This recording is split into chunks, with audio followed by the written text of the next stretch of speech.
নমস্কার দর্শক বন্ধু, আরবি ব্লগ অ্যান্ড রেসিপি চ্যানেলে আপনাদের সবাইকে স্বাগত জানাই। তো রোজকার মতো আজকেও আমি একটা নতুন রেসিপি নিয়ে হাজির হয়েছি। সেটা হচ্ছে বাঙালির অতি প্রিয়, মানে এই সময় পাওয়া যায় ফ্লোরি আর হচ্ছে ইলিশ মাছ। তো এই ফ্লোরি দিয়ে ইলিশ মাছের ঝোল আজকে রান্না করব।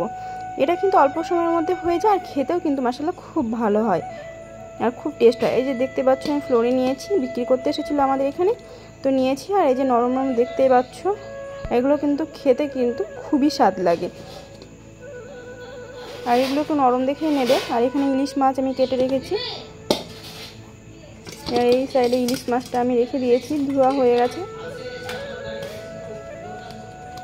যে এই সাইডে আমি পিসটা করে নিয়েছি। তো এখন আমি এখানে লবণ আর হলুদ দিয়ে মাখিয়ে নেব। তো অল্প একটু লবণ আর অল্প পরিমাণে হলুদটা দিয়ে মাছটাকে, ইলিশ মাছটাকে মাখিয়ে নিচ্ছি। তো মাখানো হয়ে গেছে। এরপর আমি কড়াইটা বসিয়ে দিয়েছি, কড়াইটা গরম হয়ে গেছে। কড়াইয়ে আমি তেল দিয়ে দিলাম পরিমাণ মতো।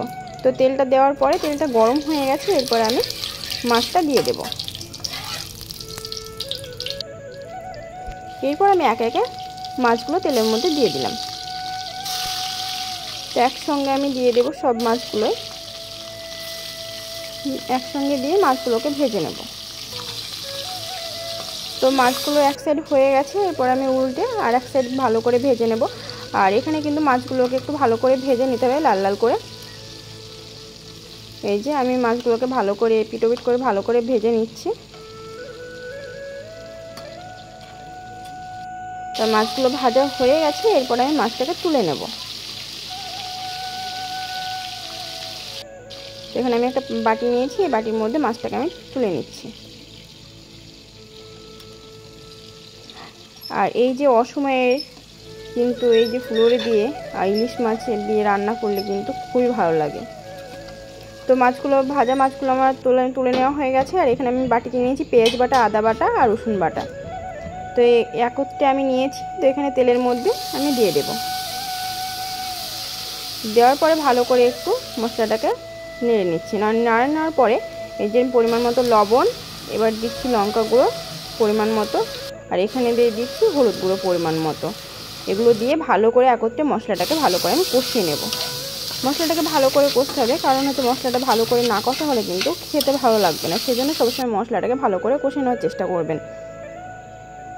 তো মশলাটাকে কষে নেওয়া হয়ে গেছে। এরপর আমি পরিমাণ মতো জল দিয়ে দিচ্ছি।